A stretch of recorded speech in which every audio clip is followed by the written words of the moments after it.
Block स्तरीय भीमभोई भिन्नक्षम सामर्थ्य शिविर बंत पंचायत समिति पक्षर सामाजिक सुरक्षा और भिन्नक्षम सशक्तिकरण विभाग द्वारा ब्लॉक स्तरीय भीमभोई भिन्नक्षम सामर्थ्य शिविर अनुष्ठित हो एही कार्यक्रम गणिजांग पंचायत सरकारी नेहरू नोडाल उच्च विद्यापीठ रे अनुष्ठित शिविर में बंत ब्लॉक अतिरिक्त गोष्ठी उन्नयन अधिकारी निशिकांत खुंटिया मंच संचालन करथिले।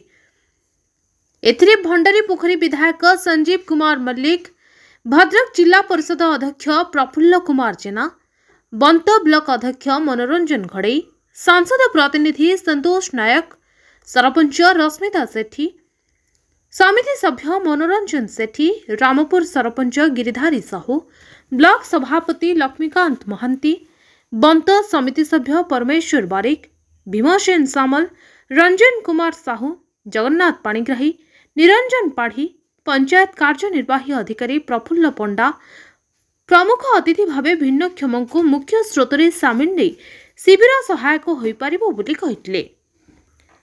ब्लॉक सामाजिक सुरक्षा अधिकारी प्रकाश चंद्र साहू तत्वावधान में डॉक्टर यूके जेना, डॉक्टर के सामल, डॉक्टर संतोष कुमार सिंह, डॉक्टर ज्योतिरंजन दास, डॉक्टर मानस रंजन विश्वाल, शारीरिक भिन्नक्षम, दृष्टिबाधित, श्रवण बाधित, मूक, बधिर, मस्तिष्क पक्षाघात समेत विभिन्न प्रमुख रोगर परीक्षा करी प्रमाणपत्र देवारे सहयोग करथिले।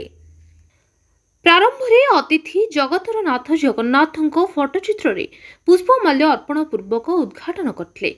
शिक्षक अभय कुमार प्रधान अतिथि परिचय प्रदान करथिबा बेले शिक्षक सुकांत कुमार बेहरा धन्यवाद अर्पण करथिले। एही कार्यक्रम को समस्त अधिकारी, विभिन्न पंचायत आसिथिबा जनप्रतिनिधि और कार्यकर्ता सहयोग करथिले। भद्रकरू रमेश चंद्र पति रिपोर्ट, द न्यूज टुडे।